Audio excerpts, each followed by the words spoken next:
Entonces, neuropatía diabética es la presencia de síntomas y signos de la disfunción del nervio periférico de los miembros inferiores en los diabéticos después de excluir otras causas.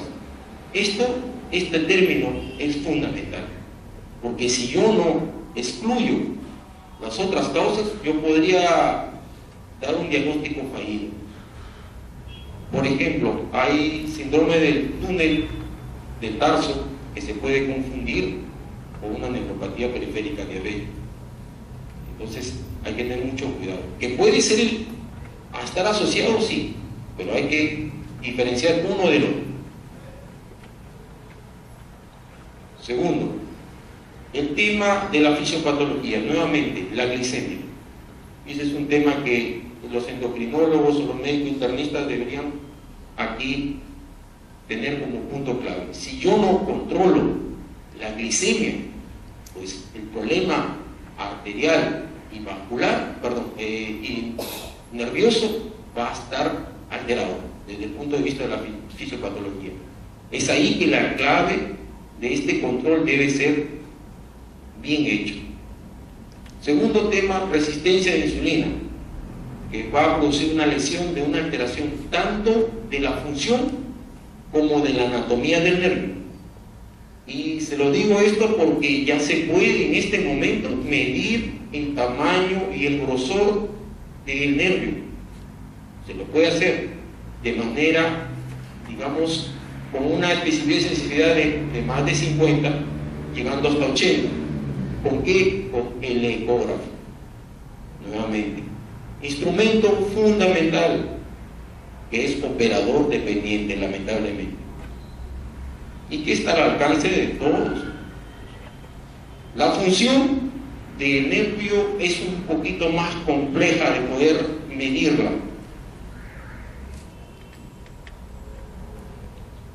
Este es un esquema gráfico y la clave fundamental de la alteración del nervio está básicamente en su vascularidad, en la envoltura de los nervios distales, en la parte mielínica y amielínica, ¿no?, que son alteradas por la hiperglicemia y la resistencia a la insulina.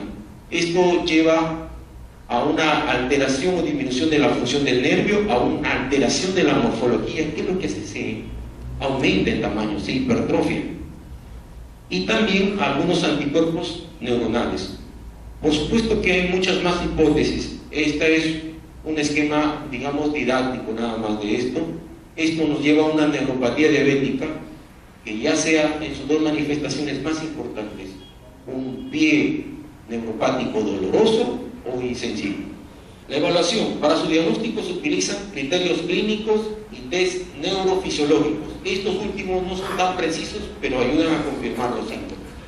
Uno de ellos es la termometría, la que les mencionaba sobre el termómetro, la termografía infrarroja con altos índices de especificidad y descartar otras patologías neurológicas concomitantes. Yo utilizo un test que se llama el test de Michigan, que es un instrumento fácil y reproducible que consta de un cuestionario tanto de preguntas como también del examen físico. Este test es muy importante en el sentido de que toma muchas variables de examen clínico.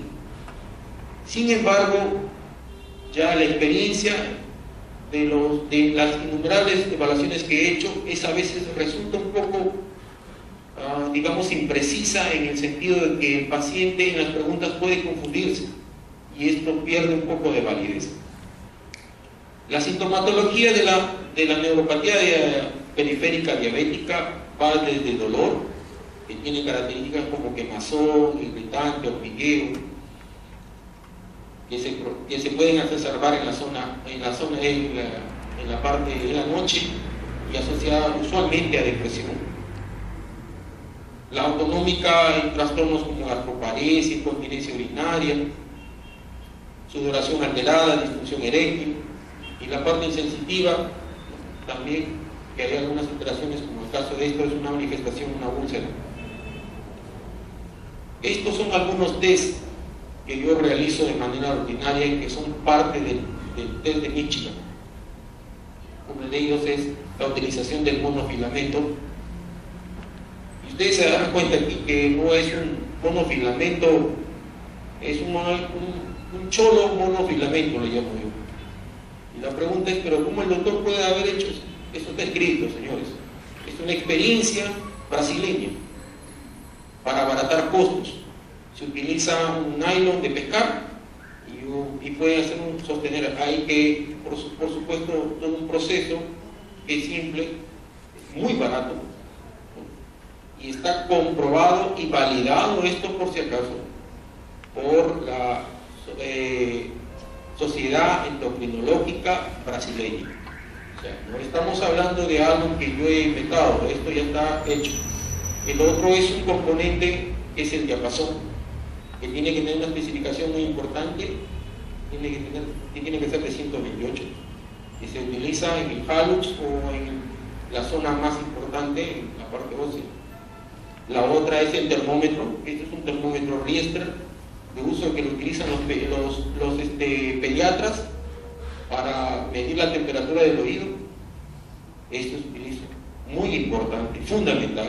Estas son las preguntas del test, el cuestionario, y esta es alguna de las características del examen físico del test de Michigan. Como les comento, ya he ido agregando algunas cosas al test de Michigan y yo ya no lo utilizo de manera rutinaria. Este fue el primer esquema que utilicé. Algunos criterios de diagnósticos para la neuropatía periférica siguen siendo clínicos. Aquí no hay, señores, que yo quiero hacer electromiografía, sensitiva motora, quiero hacer una videotermografía infrarroja. Eso es para otro nivel, eso es para medir, por supuesto. Pero yo, como clínico, es suficiente mi evaluación, mi buen anamnesis y mi buen examen clínico, suficiente. Yo ya puedo decir, este paciente tiene una neuropatía periférica en tal nivel, leve, moderada, severa o predominantemente sensitiva, mixta o motor. Los test neurofisiológicos son adicionales.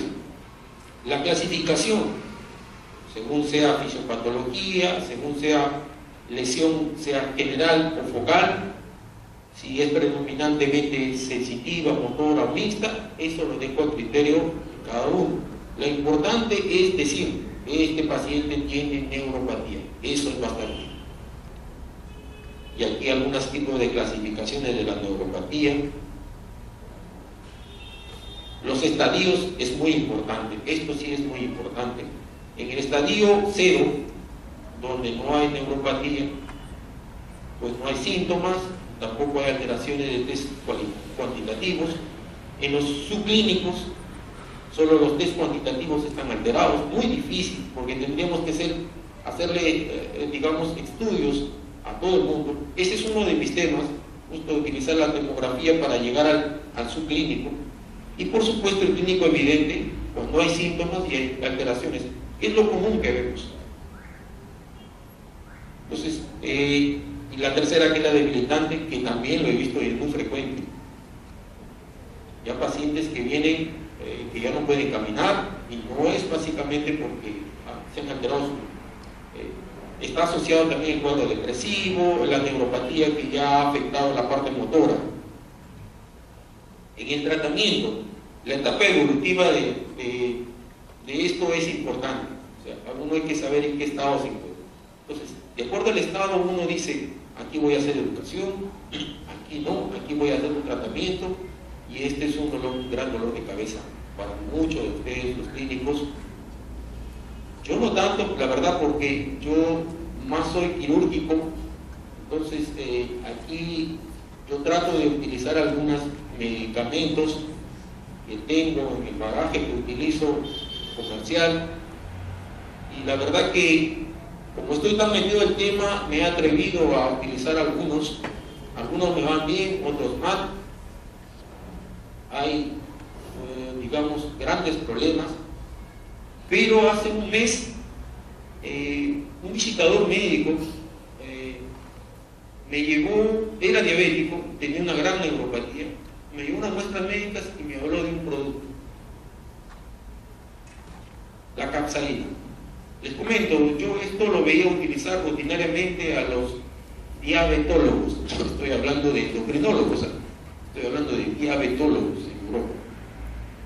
El programa está dirigido por los diabetólogos, no por los endocrinólogos. Entonces, lo veía utilizar capsaína en crema y desconocía verdaderamente si había parches.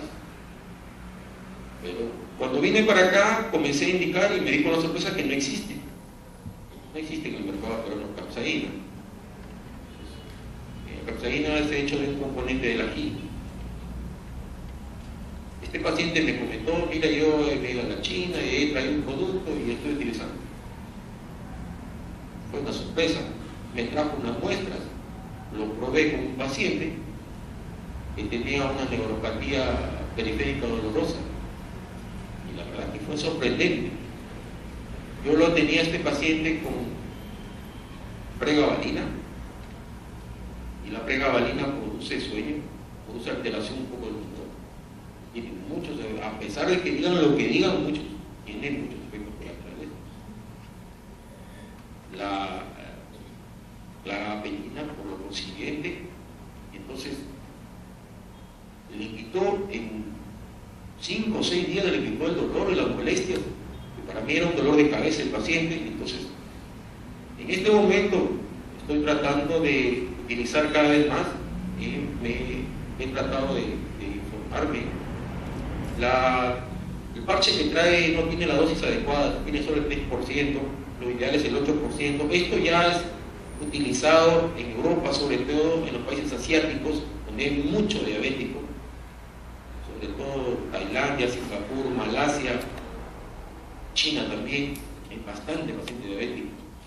Entonces, ellos utilizan esto como parte de la medicina natural, y que está comprobado científicamente. O sea, esto esto se utilizaba en cremas, ¿sabes? Sino que también hay limitaciones, hay que saber utilizar. Okay. Entonces, dentro de todo el bagaje ya existen unas nuevas cosas. La preventiva es muy importante acá, pero la preventiva tiene que darse cuando el paciente está en la etapa subclínica o no tiene nada. Entonces, por lo general, cuando el paciente llega a la consulta, tiene que estar con una neuropatía diabética.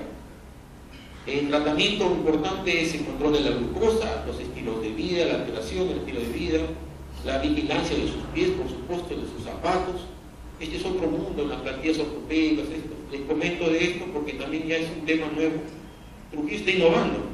Hay una empresa, es la única empresa en el Perú que en este momento asociada con una universidad y con un instituto de fabricación de zapatos en España, va a introducir zapatos para diabéticos. Y la primera ciudad que se va a hacer beneficiada va a ser Trujillo. Entonces, estamos esperando que termine su estudio. Yo ya he hecho contacto con ellos. Ellos hicieron un pequeño estudio piloto en Lima con el doctor Arce, un médico rehabilitador que está muy metido en el campo del pie diabético. La parte farmacológica que ya les comenté y el tratamiento rehabilitador fundamental acá. Miren, acá hay una cosa importante que yo quiero que ustedes, como médicos o como personal de salud, si ustedes agotan toda la parte farmacológica y ven que el paciente con una neuropatía tiene mucho efecto colateral, entonces utilicen los rehabilitadores. Va a dar grandes, digamos, beneficios y pocos efectos colaterales. Por supuesto hay que tener mucho cuidado con a dónde hay que mandarlo. Ustedes saben que el paciente no tiene medio de defensa porque no siente, y a veces una compresa de agua caliente puede producir una quemadura. Ya ha pasado. Pero si lo pueden hacer, háganlo. O sea, va a ayudar muchísimo al paciente, se va a sentir bien, se va a sentir más fortalecido. Por lo general, los pacientes con neuropatía están asociados casi el 90% con depresión. Al paciente, hacer ejercicios, eso le va a dar, mejorar su estado de ánimo.